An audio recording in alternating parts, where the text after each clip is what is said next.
যুদ্ধ নিয়ে চূড়ান্ত চুক্তিতে পৌঁছাতে ইরান যুক্তরাষ্ট্রের নেতাদের পাল্টাপাল্টি হুমকির মধ্যেই এবার বিধ্বংসী অস্ত্রের হুঁশিয়ারি দিয়ে মার্কিন বাহিনীকে চোখ রাঙাচ্ছে তেহরান।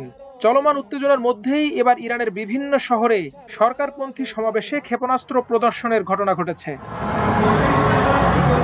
রাজধানীর প্রধান এক চত্বরে অনুষ্ঠিত রাতের সমাবেশে গদর ব্যালিস্টিক ক্ষেপণাস্ত্র প্রকাশ্যে প্রদর্শন করা হয়। সেখানে অংশগ্রহণকারীরা ডেথ টু আমেরিকা স্লোগান দেন এবং আইআরজিসির অ্যারোস্পেস ফোর্সের কমান্ডার মাজিদ মুসাভিকে প্রশংসা করে তেল আবিব লক্ষ্য করে হামলার আহ্বান জানান। ইরানের রাষ্ট্রীয় গণমাধ্যমে প্রকাশিত ভিডিওতে দেখা গেছে জনসাধারণের চলাচল স্থল ও আবাসিক এলাকার মধ্যেই ক্ষেপণাস্ত্রগুলো প্রদর্শন করা হচ্ছে। তেহরানের আরেকটি বড় চত্বরে আলাদাভাবে খোররামশাহর 4 ক্ষেপণাস্ত্র প্রদর্শন করা হয়। তবে শুধু রাজধানীতেই নয়, দেশটির দক্ষিণাঞ্চলের সাংস্কৃতিক রাজধানী ও কবিদের শহর সিরাজ, উত্তর পশ্চিমাঞ্চলের তাবরিজ এবং ইরানের পশ্চিম কেন্দ্রীয় প্রদেশ জানজানেও ক্ষেপণাস্ত্র প্রদর্শন করা হয়েছে। এসব প্রদর্শনীকে ওয়াশিংটনের প্রতি তেহরানের পরোক্ষ হুঁশিয়ারি বার্তা বলছেন বিশ্লেষকরা। এদিকে তেহরানের হাতেই ট্রিগার আছে এবং প্রতিরক্ষা বাহিনীও সম্পূর্ণ প্রস্তুত বলে মন্তব্য করেছেন ইরান সরকারের একজন মুখপাত্র। ইরানের রাষ্ট্রীয় সংবাদ মাধ্যম IRNA-কে এসব কথা বলেছেন ফাতেমা মোহাজেরানি নামের ওই মুখপাত্র।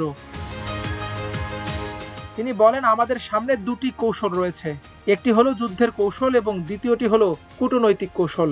আমরা আর আক্রান্ত হতে চাই না, তবে আবার যদি হামলা হয় আমরা অবশ্যই আগের চেয়ে আরো কঠোরভাবে জবাব দেব। ইরানের আলোচক দল জাতীয় স্বার্থের ব্যাপারে সামান্যতম আপোষও করবে না।